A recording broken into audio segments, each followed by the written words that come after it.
told him would happen has happened. There's been no false promises because we told him this will happen if you do A, B, and C. And he's done A, B, C, and D. So I'm truly proud of Jordan. Love him like a son. Coach Liam Howard, Scobell Sports. Regardless of how this quarterback battle turns out this season, what type of benefit do you think it has on Juju's career long term to have a veteran guy like Jayden sharing on the quarterback room with him and then competing with him every single day? We're not thinking about long term right now. We're thinking about winning right now. So that's the thing. He's an unbelievable human being. He's won a lot.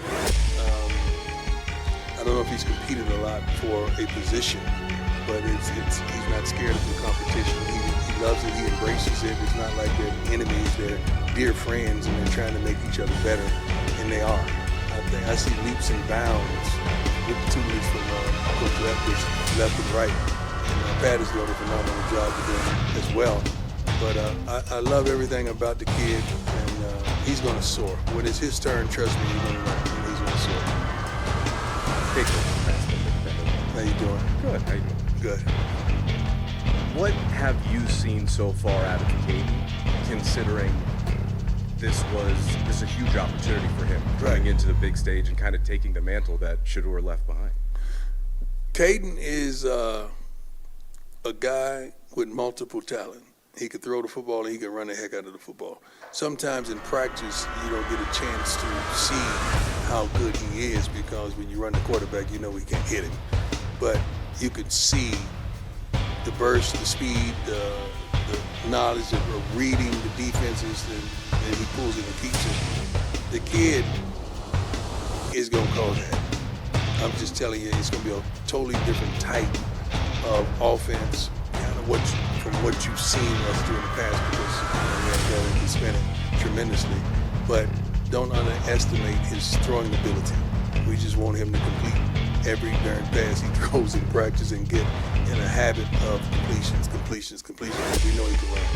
But when he gets that second part down, it's going to be a problem, tremendous problem for all defenses. At Pro Day, I asked you about what your theme for this year would be. You said your one was hope, your two was expectation. Right. You had a lot going on this summer. Right. But I was wondering if you had any time to reflect on it. No, I haven't. No. I got to ask you. I want to give you a tremendous answer. Give me the core of that question. Okay. Okay, now I got you. Thank you. I'm glad you repeated yourself. I haven't yet sat down and thought about that. There's been a lot going on. I'm sorry, but I have not yet thought about that. But I'll get that. I'm glad you reminded me of that. Thank you. Coach Kyle Newman from the Denver Post. Arden Walker came in here last year, had a huge season. What's hopes, expectations for this next year in Boulder? Arden is a dog. He's one of our leaders. I'm trying to figure out what is he going to be. He's going to be a dog or a leader, D or L, because he's earned that. Grades out of 4 every day, which is above average, and we expect you to have impact in the game. That's what that grade means. You're talking about a good kid, a good human being, a good person, a good man, works his butt off every day in practice, and he's preparing to have a big year. He practices like, I'm going to have a big year. So I'm proud of that young man and how far he's come, truly. I don't think he's going to play in spurts. I think he's going to have a level of consistency that you see that he's going to be truly impactful. Coach Adam Rittenberg with ESPN over here. Good to see you. How you doing, sir? You know, with some of the new players coming in who've left the program, does this at all feel like phase 2 of your tenure, even though it's the 3rd year? And if so, what can we expect? What will be different about this next phase of Colorado football? The next phase is, I think we're going to win differently. But we're going to win. We're going to win differently, but we're going to win. I don't know if it's going to be the Hail Marys at the end of the game, but it's going to be hell during the game because we want to be physical and we want to run the heck out of the football. So it's going to be a little different, but it's going to be fun. Great question. Great question. Coach Troy Rink from the Denver Post. You've had stability at quarterback. I'm right here, Coach. How many people are here from the Denver Post? God darn it. Did they send the whole package?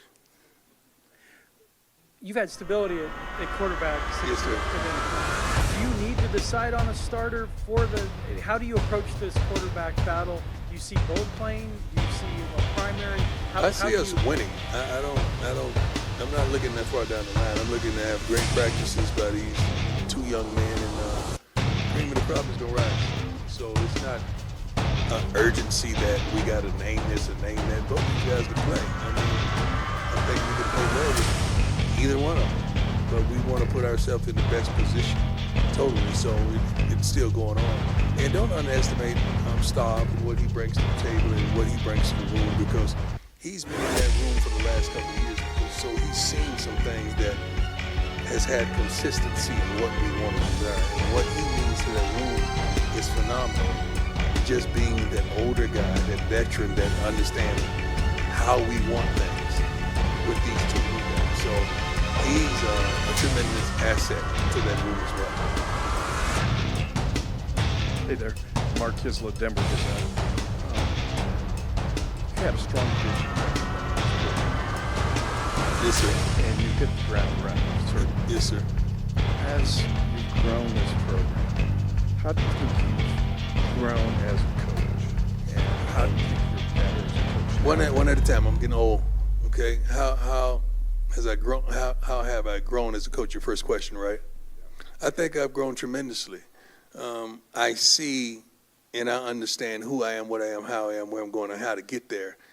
Even with selecting coaches, I'm more attracted. I love college football, trust me. I love the college game, but I'm somewhat attracted to the pro guys because I think we see things the same way.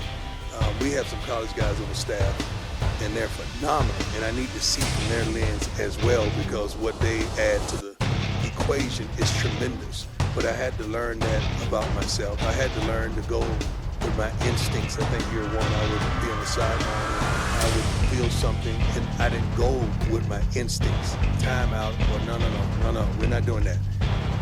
Year two, I went with my instincts, and now I'm going to even go more with my instincts. But I feel like our staff gets better and better and better every year. I feel like the roster gets better and better and better every year. The support staff, I think we get tremendously better every year. So the product that you see behind the scenes and on the field is tremendous, and it gets better every year. Second, tremendously. I'm a better man. Let's talk about the man first. I'm a better man now than I was 2 years ago because of things that God has allowed me to go through, things that I've seen, things that I know, and things that I had to eliminate out of my life. So I'm a better man, which makes me a better coach. Great question, man. Make me think a little bit. I like when you guys make me think a little bit. That's good. Hey, Coach. Jake Schwan, it's DNVR. I wanted to ask you about DJ McKinney. He's got a lot of buzz. Also, DJ McKinney's a pro. He's gotten a lot of buzz, a lot of criticism, it seems, though, this offseason. Why? That's a great question. Why would he receive criticism and he played his butt off last season? That's a great question. Right. Just how have you seen him respond, basically, since the end of last year? I feel like every coach, every scout that comes here, that's the first name they mention, DJ McKinney. So I don't understand the selective criticism. DJ works his butt off every day. Hodge works his butt off every day as well. Both of those guys, I think we got a few pros. Carter is going to be in that boat because of his size and speed and athleticism. But back to DJ, the kid's a pro. He's long, can run, athletic, competes. He wants the smoke. Like when we play against a team that has a dog on the opposing side, he wants to be that guy that goes in front of him on play to play. Preston is the same way, man. Preston is, it's a whole new Preston out there right now from what I've seen. He had a phenomenal year last year, but this year, the way he's preparing, it is crazy. And I'm happy and I'm thankful that he is where he is and who he is right now, because he's a leader in that secondary right now. He's the leader right now in the secondary. Great question. There go my man. Come on with it, baby. Jack Carlo. How's it going, Coach? My dog.